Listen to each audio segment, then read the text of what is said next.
ಶರೀರಕ್ಕೆ ಆಹಾರವು ಎಷ್ಟು ಮುಖ್ಯವೋ ನಮ್ಮ ಆತ್ಮಗಳಿಗೆ ದೇವರ ವಾಕ್ಯವೆಂಬ ಆಹಾರವು ಅಷ್ಟೇ ಮುಖ್ಯ.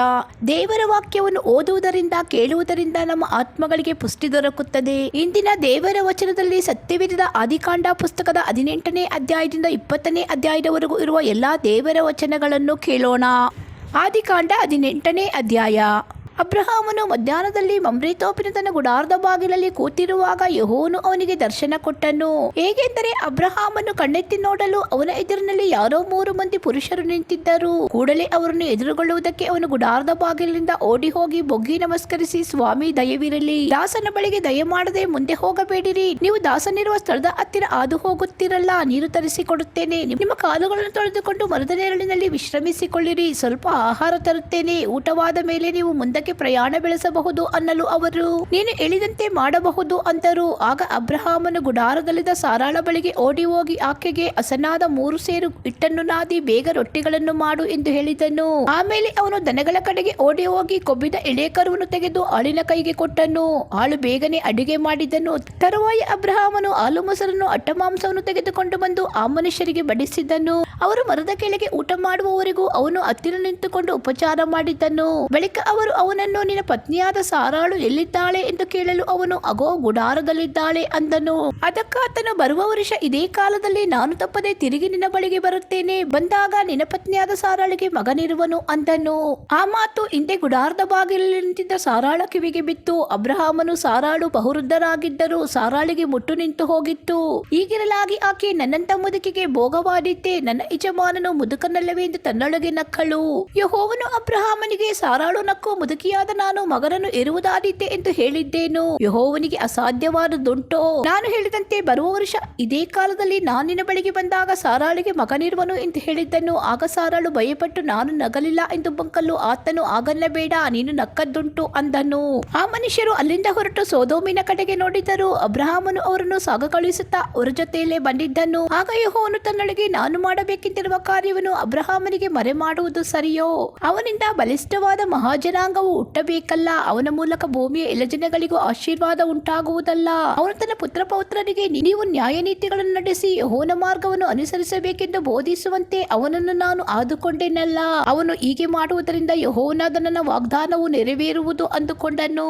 ಇದಲ್ಲದೆ ಯೆಹೋವನು ಸೊದೋಮ್ ಗೋಮರಗಳ ವಿಷಯವಾಗಿ, ಎಷ್ಟೋ ದೊಡ್ಡ ಮೊರೆಯು ನನಗೆ ಮುಟ್ಟಿತ್ತು. ಆ ಊರಿನವರ ಮೇಲೆ ಹೊರಿಸಿರುವ ಪಾಪವು ಎಷ್ಟೋ ಘೋರವಾದದ್ದು. ನಾನು ಇಳಿದು ಹೋಗಿ ನನಗೆ ಮುಟ್ಟಿದ ಮೊರೆಯಂತೆ ಅವರು ಮಾಡಿದರೋ ಇಲ್ಲವೋ ಎಂದು ನೋಡಿ ತಿಳುಕೊಳ್ಳುತ್ತೇನೆ ಅಂದನು. ಆ ಮನುಷ್ಯರು ಅಲ್ಲಿಂದ ಸೊದೋಮಿನ ಕಡೆಗೆ ಹೋದರು. ಆದರೆ ಅಬ್ರಹಾಮನು ಯೆಹೋವನ ಎದುರಾಗಿ ಇನ್ನೂ ನಿಂತನು. ಆಗ ಅಬ್ರಹಾಮನು ಹತ್ತಿರಕ್ಕೆ ಬಂದು, ನೀನು ದುಷ್ಟರ ಸಂಗಡ ನೀತಿವಂತರನ್ನು ನಾಶ ಮಾಡುವೆಯಾ? ಒಂದು ವೇಳೆ ಆ ಊರೊಳಗೆ 50 ಮಂದಿ ನೀತಿವಂತರಿದ್ದಾರು, ಅದರಲ್ಲಿ 50 ಮಂದಿ ನೀತಿವಂತರಿದ್ದರೂ ಆ ಸ್ಥಳವನ್ನು ಉಳಿಸದೆ ನಾಶ ಮಾಡುವೆಯಾ? ಈ ರೀತಿಯಾಗಿ ದುಷ್ಟರಿಗೂ ಶಿಷ್ಟರಿಗೂ ಭೇದ ಮಾಡದೆ ದುಷ್ಟರ ಸಂಗಡ ನೀತಿವಂತರನ್ನು ಸಂಹರಿಸುವುದು ನಿನ್ನಿಂದ ಎಂದಿಗೂ ಆಗಬಾರದು. ಸರ್ವಲೋಕಕ್ಕೆ ನ್ಯಾಯ ತೀರಿಸುವವನು ನ್ಯಾಯವನ್ನೇ ನಡೆಸುವವನಲ್ಲವೇ ಎಂದು ಹೇಳಲು ಯೆಹೋವನು, ಸೊದೋಮಿನಲ್ಲಿ 50 ಮಂದಿ ನೀತಿವಂತರು ನನಗೆ ಸಿಕ್ಕಿದರೆ ಅವರ ನಿಮಿತ್ತ ಊರನ್ನೆಲ್ಲ ಉಳಿಸುವೆನು ಅಂದನು. ಅದಕ್ಕೆ ಅಬ್ರಹಾಮನು, ಇಗೋ, ಮಣ್ಣು ಬೂದಿಯೂ ಆಗಿರುವ ನಾನು ಸ್ವಾಮಿಯ ಸಂಗಡ ವಾದಿಸುವುದಕ್ಕೆ ಧೈರ್ಯಗೊಂಡಿದ್ದೇನೆ. ಒಂದು ವೇಳೆ 50 ಮಂದಿ ನೀತಿವಂತರಿಗೆ 5 ಮಂದಿ ಕಡಿಮೆಯಾಗಿದ್ದಾರು, 5 ಮಂದಿ ಕಡಿಮೆಯಾದದಕ್ಕೆ ಪಟ್ಟಣವನ್ನೆಲ್ಲ ನಾಶ ಮಾಡುವೆಯಾ ಎಂದು ಹೇಳಲು ಯೆಹೋವನು, ಅಲ್ಲಿ 45 ಮಂದಿ ಸಿಕ್ಕಿದರೆ ಅದನ್ನು ನಾಶ ಮಾಡುವುದಿಲ್ಲ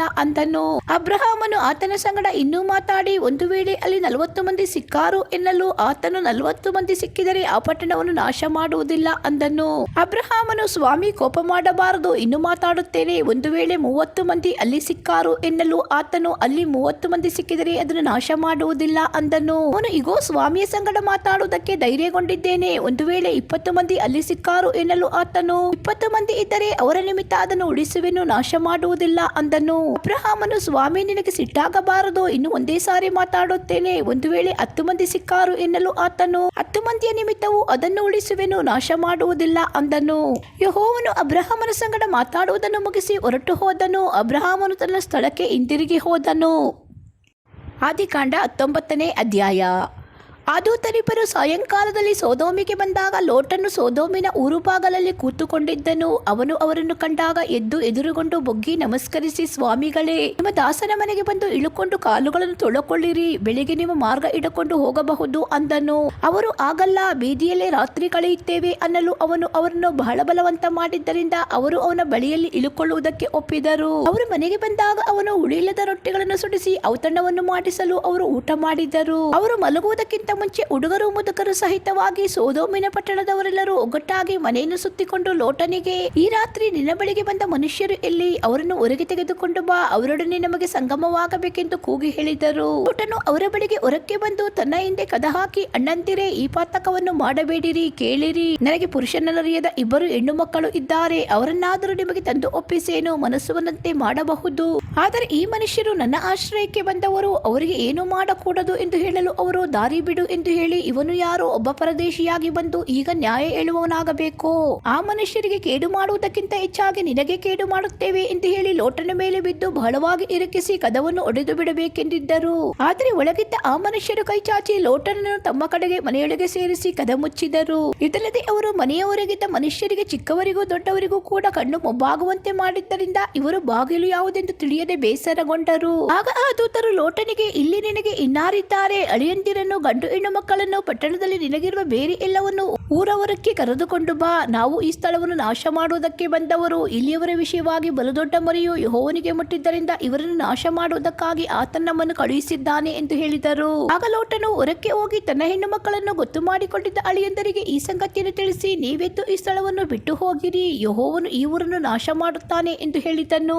ಆದರೆ ಅವನು ಅವರಿಗೆ ಗೇಲಿ ಮಾಡುವವನಾಗಿ ಕಾಣಿಸಿದ್ದನು. ಒತ್ತು ಮಾಡುವುದಕ್ಕೆ ಮುಂಚೆ ಆ ದೂತರು ಲೋಟನಿಗೆ, ನೀನೆದ್ದು ಇಲ್ಲಿರುವ ನಿನ್ನ ಹೆಂಡತಿಯನ್ನು, ನಿನ್ನ ಇಬ್ಬರು ಹೆಣ್ಣು ಮಕ್ಕಳನ್ನು ಬೇಗ ಕರಕೊಂಡು ಹೋಗು, ಊರಿಗೆ ಉಂಟಾಗುವ ದಂಡನೆಯಿಂದ ನಿನಗೂ ನಾಶ ಉಂಟಾದೀತು ಎಂದು ಹೇಳಿ ತ್ವರೆಪಡಿಸಿದರು. ಅವನು ತಡಮಾಡಲು ಯೆಹೋವನು ಅವನನ್ನು ಕನಿಕರಿಸಿದ್ದರಿಂದ ಆ ಮನುಷ್ಯರು ಅವನನ್ನು ಅವನ ಹೆಂಡತಿ ಮಕ್ಕಳನ್ನು ಕೈ ಹಿಡಿದು ಹೊರಗೆ ತಂದು ಊರಾಚೆಗೆ ಬಿಟ್ಟರು. ಹೊರಗೆ ತಂದ ಮೇಲೆ ಆತನು, ಓಡಿ ಹೋಗು, ಪ್ರಾಣವನ್ನು ಉಳಿಸಿಕೋ, ಹಿಂದಕ್ಕೆ ನೋಡಬೇಡ, ಈ ಪ್ರದೇಶದೊಳಗೆ ಎಲ್ಲಿಯೂ ನಿಲ್ಲದೆ ಬೆಟ್ಟದ ಸೀಮೆಗೆ ಓಡಿ ಹೋಗು, ನಿನಗೂ ನಾಶ ಉಂಟಾದೀತು ಅಂದನು. ಅದಕ್ಕೆ ಲೋಟನು, ಸ್ವಾಮಿ, ಅದು ನನ್ನಿಂದಾಗದು, ನೀನು ನಿನ್ನ ದಾಸನ ಮೇಲೆ ದಯವಿಟ್ಟು ನನ್ನ ಪ್ರಾಣವನ್ನು ಉಳಿಸಿದ್ದು ಬಹು ವಿಶೇಷವಾದ ಉಪಕಾರವೇ. ಆದರೆ ಬೆಟ್ಟಕ್ಕೆ ಓಡಿ ಹೋಗಲಾರೆನು, ನಾನು ಹೋಗುತ್ತಿರುವಾಗ ಆ ವಿಪತ್ತು ನನಗೂ ಉಂಟಾಗಿ ಸತ್ತೇನು. ಅಗೋ, ಅಲ್ಲಿ ಒಂದು ಊರು ಹತ್ತಿರವಾಗಿದೆ, ಅದು ಸಣ್ಣದು, ಅಲ್ಲಿಗಾದರೂ ಹೋಗುವುದಕ್ಕೆ ಅಪ್ಪಣೆಯಾದರೆ ನನ್ನ ಪ್ರಾಣ ಉಳಿಯುವುದು. ಆ ಊರು ಸಣ್ಣದಲ್ಲವೇ ಅಂದನು. ಅದಕ್ಕಾತನು, ಈ ವಿಷಯದಲ್ಲೂ ನಿನಗೆ ಅನುಗ್ರಹ ಮಾಡಿದ್ದೇನೆ ನೋಡು, ನೀನು ಹೇಳಿದ ಊರನ್ನು ನಾನು ಕೆಡುವುದಿಲ್ಲ, ಬೇಗ ಅಲ್ಲಿಗೆ ಹೋಗಿ ತಪ್ಪಿಸಿಕೋ, ನೀನು ಅಲ್ಲಿಗೆ ಮುಟ್ಟುವ ತನಕ ನಾನೇನು ಮಾಡುವುದಕ್ಕಾಗುವುದಿಲ್ಲ ಅಂದನು. ಇದರಿಂದ ಆ ಊರಿಗೆ ಚೋಗರ್ ಎಂದು ಹೆಸರಾಯಿತು. ಲೋಟನು ಚೋಗರಿಗೆ ಮುಟ್ಟುವಷ್ಟರಲ್ಲಿ ಸೂರ್ಯನು ಮೂಡಿದನು. ಆಗ ಯೆಹೋವನು ಸೊದೋಮ್ ಗೋಮರಗಳ ಮೇಲೆ ಆಕಾಶದಿಂದ ಅಗ್ನಿಗಂಧಕಗಳನ್ನು ಸುರಿಸಿ ಆ ಪಟ್ಟಣಗಳನ್ನು, ಸುತ್ತಲಿರುವ ಸೀಮೆಯೆಲ್ಲವನ್ನು, ಊರುಗಳಲ್ಲಿದ್ದ ಜನರೆಲ್ಲರನ್ನು, ಭೂಮಿಯ ಮೇಲಿನ ಎಲ್ಲಾ ಬೆಳೆಯನ್ನು ಹಾಳು ಮಾಡಿದ್ದನು. ಲೋಟನ ಹೆಂಡತಿ ಅವನ ಹಿಂದೆ ಬರುತ್ತಿರುವಾಗ ಹಿಂತಿರುಗಿ ನೋಡಿದ್ದರಿಂದ ಉಪ್ಪಿನ ಕಂಬವಾದಳು. ಇತ್ತಲಾಗಿ ಅಬ್ರಹಾಮನು ಬೆಳಿಗ್ಗೆ ಎದ್ದು ತಾನು ಯೆಹೋವನ ಸನ್ನಿಧಿಯಲ್ಲಿ ನಿಂತಿದ್ದ ಸ್ಥಳಕ್ಕೆ ತಿರುಗಿ ಬಂದು ಸೊದೋಮ್ ಗೋಮರಗಳ ಕಡೆಗೆ, ಆ ಎಲ್ಲಾ ಸೀಮೆಯ ಕಡೆಗೂ ನೋಡಿದಾಗ, ಅಯ್ಯೋ, ಆ ಪ್ರದೇಶದಿಂದ ಹೊಗೆಯು ಆವಿಗೆಯ ಹೊಗೆಯಂತೆ ಹೇರಿತು. ದೇವರು ಆ ಸೀಮೆಯ ಪಟ್ಟಣಗಳನ್ನು ನಾಶ ಮಾಡಿದಾಗ ಲೋಟನ ವಾಸವಾಗಿದ್ದ ಊರುಗಳನ್ನು ಕೆಡವಿದರು. ಅಬ್ರಹಾಮನನ್ನು ನೆನೆಸಿ ಲೋಟನನ್ನು ತಪ್ಪಿಸಿ ಕಾಪಾಡಿದ್ದನು. ಲೋಟನು ಚೋಗೂರಿನಲ್ಲಿರುವುದಕ್ಕೆ ಅಂಜಿ ತನ್ನಿಬ್ಬರು ಹೆಣ್ಣು ಮಕ್ಕಳನ್ನು ಕರೆಕೊಂಡು ಬೆಟ್ಟವನ್ನು ಹತ್ತಿ ಅಲ್ಲಿ ವಾಸ ಮಾಡಿದ್ದನು. ಅವನು ಅವನ ಇಬ್ಬರು ಹೆಣ್ಣು ಮಕ್ಕಳು ಒಂದು ಗವಿಯಲ್ಲಿ ವಾಸಿಸಿದರು. ಹೀಗಿರುವಲ್ಲಿ ಹಿರಿಮಗಳು ತನ್ನ ತಂಗಿಗೆ, ನಮ್ಮ ತಂದೆ ಮುದುಕನಷ್ಟೇ, ಸರ್ವಲೋಕದ ಪದ್ಧತಿಯ ಮೇರೆಗೆ ನಮ್ಮನ್ನು ಮದುವೆ ಮಾಡಿಕೊಳ್ಳುವ ಪುರುಷರು ಎಲ್ಲಿಯೂ ಇಲ್ಲ. ನಾವು ತಂದೆಗೆ ದ್ರಾಕ್ಷಾರಸವನ್ನು ಕುಡಿಸಿ ಅವನ ಸಂಗಡ ಮಲಗಿಕೊಂಡು ತಂದೆಯಿಂದ ಸಂತಾನವನ್ನು ಪಡಕೊಳ್ಳೋಣ ಎಂದು ಹೇಳಿದ್ದಳು. ಆ ರಾತ್ರಿ ಅವರು ತಂದೆಗೆ ದ್ರಾಕ್ಷಾರಸವನ್ನು ಕುಡಿಸಿದಾಗ ಹಿರಿಮಗಳು ಅವನ ಸಂಗಡ ಮಲಗಿಕೊಂಡಳು. ಯಾವಾಗ ಮಲಗಿಕೊಂಡಳೋ, ಯಾವಾಗ ಎದ್ದು ಹೋದಳೋ ಅವನಿಗೇನು ತಿಳಿಯಲಿಲ್ಲ. ಮಾರನೇ ದಿನ ಹಿರಿಯವಳು ಕಿರಿಯವಳಿಗೆ, ನಿನ್ನೆಯ ರಾತ್ರಿ ನಾನೇ ಅಪ್ಪನ ಸಂಗಡ ಮಲಗಿಕೊಂಡೆನು, ಈ ರಾತ್ರಿಯೂ ಅವನಿಗೆ ದ್ರಾಕ್ಷಾರಸವನ್ನು ಕುಡಿಸೋಣ, ಆಮೇಲೆ ನೀನು ಅವನ ಸಂಗಡ ಮಲಗಿಕೋ, ಹೀಗೆ ನಮ್ಮ ತಂದೆಯಿಂದ ಸಂತಾನವನ್ನು ಪಡೆದುಕೊಳ್ಳೋಣ ಎಂದು ಹೇಳಿದ್ದಳು. ಆ ರಾತ್ರಿಯೂ ಅವರು ತಂದೆಗೆ ದ್ರಾಕ್ಷಾರಸವನ್ನು ಕುಡಿಸಿದ ಮೇಲೆ ಕಿರಿಮಗಳು ಅವನ ಸಂಗಡ ಮಲಗಿಕೊಂಡಳು. ಅವಳು ಯಾವಾಗ ಮಲಗಿದಳೋ, ಯಾವಾಗ ಎದ್ದು ಹೋದಳೋ ಅವನಿಗೇನು ತಿಳಿಯಲಿಲ್ಲ. ಹೀಗೆ ಲೋಟನ ಇಬ್ಬರು ಹೆಣ್ಣು ಮಕ್ಕಳು ತಂದೆಯಿಂದ ಬಸುರಾದರು. ಹಿರಿಯವಳು ಗಂಡು ಮಗನನ್ನು ಎತ್ತು ಅದಕ್ಕೆ ಮೋವಾಬ್ ಎಂದು ಹೆಸರಿಟ್ಟಳು. ಇಂದಿನವರೆಗೂ ಇರುವ ಮೋವಾಬ್ಯರಿಗೆ ಅವನೇ ಮೂಲ ಪುರುಷನು. ಕಿರಿಮಗಳು ಗಂಡು ಮಗುವನ್ನು ಎತ್ತು ಅದಕ್ಕೆ ಬೆನ್ನಮ್ಮಿ ಎಂದು ಹೆಸರಿಟ್ಟಳು. ಇಂದಿನವರೆಗೂ ಇರುವ ಅಮೋನಿಯರಿಗೆ ಇವನೇ ಮೂಲ ಪುರುಷನು. ಆದಿಕಾಂಡ 20ನೇ ಅಧ್ಯಾಯ. ಅಬ್ರಹಾಮನು ಅಲ್ಲಿಂದ ಕಾನಾನ್ ದೇಶದ ದಕ್ಷಿಣ ಸೀಮೆಗೆ ಹೋಗುತ್ತಾ ಹೋಗುತ್ತಾ ಕಾದೇಶಿಗೂ ಶೂರಿಗೂ ನಡುವೆ ವಾಸ ಮಾಡಿಕೊಂಡು ಕೆಲವು ಕಾಲ ಗೆರಾರಿನಲ್ಲಿ ಇದ್ದನು. ಅವನು ತನ್ನ ಹೆಂಡತಿಯಾದ ಸಾರಾಳನ್ನು ತಂಗಿ ಎಂದು ಹೇಳಿದ್ದನಾದ್ದರಿಂದ ಗೆರಾರಿನ ಅರಸನಾದ ಅಭಿಮೇಲೆಕನು ಕರೆ ಕಳುಹಿಸಿ ಆಕೆಯನ್ನು ತನ್ನ ಮನೆಯಲ್ಲಿ ಸೇರಿಸಿಕೊಂಡನು. ಆದರೆ ರಾತ್ರಿಯಲ್ಲಿ ದೇವರು ಅಭಿಮೇಲೆಕನ ಕನಸಿನಲ್ಲಿ ಬಂದು, ನೀನು ಆ ಸ್ತ್ರೀಯನ್ನು ಸೇರಿಸಿಕೊಂಡದರಿಂದ ಸಾಯತಕ್ಕವನಾಗಿದ್ದಿ, ಆಕೆ ಮುತ್ತೈದೆ ಅಂದನು. ಅಭಿಮೇಲೆಕನು ಆಕೆಯನ್ನು ಕೂಡಲಿಲ್ಲವಾದ್ದರಿಂದ ಅವನು, ಸ್ವಾಮಿ, ನಿರಪರಾಧಿಯಾದ ಜನವನ್ನು ನಾಶ ಮಾಡುವೆಯಾ? ಆ ಮನುಷ್ಯನು ಈಕೆ ತನಗೆ ತಂಗಿಯಾಗಬೇಕೆಂದು ತಾನೇ ಹೇಳಲಿಲ್ಲವೇ? ಈಕೆಯು ಅವನು ತನಗೆ ಅಣ್ಣನಾಗಬೇಕೆಂದು ಹೇಳಿದಳು. ನಾನು ಯಥಾರ್ಥ ಮನಸ್ಸಿನಿಂದಲೂ ಶುದ್ಧ ಹಸ್ತದಿಂದಲೂ ಇದನ್ನು ಮಾಡಿದೆನು ಅಂದನು. ಅದಕ್ಕೆ ದೇವರು, ನೀನು ಇದನ್ನು ಯಥಾರ್ಥ ಮನಸ್ಸಿನಿಂದ ಮಾಡಿದೆ ಎಂಬುದನ್ನು ನಾನು ಬಲ್ಲೆ. ಆದ ಕಾರಣ ನಾನಂತೂ ನೀನು ನನಗೆ ವಿರುದ್ಧವಾಗಿ ಪಾಪ ಮಾಡದಂತೆ ನಿನ್ನನ್ನು ತಡೆದು ಆಕೆಯನ್ನು ಮುಟ್ಟಗೊಡಿಸಲಿಲ್ಲ. ಹೀಗಿರುವಲ್ಲಿ ಆ ಮನುಷ್ಯನ ಹೆಂಡತಿಯನ್ನು ತಿರುಗಿ ಅವನಿಗೆ ಒಪ್ಪಿಸಿಬಿಡು. ಅವನು ಪ್ರವಾದಿ, ನಿನಗೋಸ್ಕರ ನನಗೆ ಪ್ರಾರ್ಥಿಸುವನು ಮತ್ತು ನೀನು ಬದುಕುವಿ. ಆಕೆಯನ್ನು ಒಪ್ಪಿಸುವುದಿಲ್ಲವೆಂದರೆ ನೀನು ನಿನ್ನವರೆಲ್ಲರೂ ಸತ್ತೇ ಸಾಯುವಿರೆಂದು ತಿಳಿದುಕೋ ಎಂದು ಕನಸಿನಲ್ಲಿ ಹೇಳಿದನು. ಬೆಳಿಗ್ಗೆ ಅಭಿಮೇಲೆಕನು ತನ್ನ ಸೇವಕರೆಲ್ಲರನ್ನು ಕೂಡಿಸಿ ಈ ಸಂಗತಿಗಳನ್ನೆಲ್ಲ ತಿಳಿಸಲು ಅವರು ಬಹುಭಯಪಟ್ಟರು. ಆಮೇಲೆ ಅವನು ಅಬ್ರಹಾಮನನ್ನು ಕರೆಸಿ, ನೀನು ನಮಗೆ ಮಾಡಿದ್ದೇನು? ನಾನು ಯಾವ ತಪ್ಪು ಮಾಡಿದ್ದರಿಂದ ನೀನು ನನ್ನನ್ನು, ನನ್ನ ರಾಜ್ಯವನ್ನು ಮಹಾಪಾತಕಕ್ಕೆ ಒಳಪಡಿಸಿದ್ದಿ? ಮಾಡಬಾರದ ಕಾರ್ಯಗಳನ್ನು ನನಗೆ ಮಾಡಿದ್ದಿ ಎಂದು ಹೇಳಿ ನೀನು ಯಾವ ಉದ್ದೇಶದಿಂದ ಈ ಕಾರ್ಯವನ್ನು ಮಾಡಿದೆ ಎಂದು ಅಬ್ರಹಾಮನನ್ನು ಕೇಳಿದನು. ಅದಕ್ಕೆ ಅಬ್ರಹಾಮನು, ಈ ಸ್ಥಳದವರು ದೇವರ ಭಯವಿಲ್ಲದವರಾಗಿ ನನ್ನ ಹೆಂಡತಿಯ ನಿಮಿತ್ತ ನನ್ನನ್ನು ಕೊಂದಾರೆಂದು ನೆನೆಸಿದೆನು. ಅದಲ್ಲದೆ ಆಕೆ ನಿಜವಾಗಿ ನನ್ನ ತಂಗಿ, ನನ್ನ ತಂದೆಯ ಮಗಳೇ. ಆದರೆ ನನ್ನ ತಾಯಿಯ ಮಗಳಲ್ಲವಾದ್ದರಿಂದ ನನಗೆ ಹೆಂಡತಿಯಾದಳು. ನಾನು ದೇವ ಸಂಕಲ್ಪದಿಂದ ತಂದೆಯ ಮನೆಯನ್ನು ಬಿಟ್ಟು ದೇಶಾಂತರ ಹೋಗುವುದಕ್ಕೆ ಹೊರಟಾಗ ನಾನು ಆಕೆಗೆ, ನಾವು ಹೋಗುವ ಎಲ್ಲಾ ಸ್ಥಳಗಳಲ್ಲಿಯೂ ನನಗೆ ನಿನ್ನಿಂದ ಒಂದು ಉಪಕಾರವಾಗಬೇಕು. ಏನೆಂದರೆ ನೀನು ನನ್ನನ್ನು ಅಣ್ಣನೆಂಬುದಾಗಿ ಹೇಳಬೇಕೆಂದು ಬೋಧಿಸಿದೆನು ಅಂದನು. ಆಗ ಅಭಿಮೇಲೆಕನು ಅಬ್ರಹಾಮನಿಗೆ ಕುರಿದನಗಳನ್ನು ದಾಸದಾಸಿಯರನ್ನು ಕೊಟ್ಟು ಅವನ ಹೆಂಡತಿಯಾದ ಸಾರಾಳನ್ನು ಅವನಿಗೆ ಒಪ್ಪಿಸಿ, ಇಗೋ ನನ್ನ ದೇಶವು, ಇದರೊಳಗೆ ನಿನಗೆ ಇಷ್ಟವಿದ್ದ ಕಡೆಯಲ್ಲಿ ವಾಸ ಮಾಡಬಹುದು ಅಂದನು. ಇದಲ್ಲದೆ ಅವನು ಸಾರಾಳಿಗೆ, ನಿನ್ನ ಅಣ್ಣನಿಗೆ 1000 ರೂಪಾಯಿ ಕೊಟ್ಟಿದ್ದೇನೆ, ನಡೆದದನ್ನು ನಿನ್ನ ಕಡೆಯವರು ಲಕ್ಷ್ಯಕ್ಕೆ ತೆಗೆದುಕೊಳ್ಳದಂತೆ ಇದು ಪ್ರಾಯಶ್ಚಿತವಾಗಿರಲಿ. ನೀನು ಮಾನಸ್ಥಳೆಂದು ಇದರಿಂದ ಎಲ್ಲರೂ ತಿಳಿದುಕೊಳ್ಳುವರು ಎಂದು ಹೇಳಿದನು. ತರುವಾಯ ಅಬ್ರಹಾಮನು ದೇವರನ್ನು ಬೇಡಿಕೊಳ್ಳಲು ದೇವರು ಅಭಿಮೇಲೆಕನನ್ನು, ಅವನ ಪತ್ನಿಯನ್ನು, ದಾಸಿಯರನ್ನು ವಾಸಿ ಮಾಡಿದ್ದರಿಂದ ಅವರಿಗೆ ಮಕ್ಕಳಾದರು.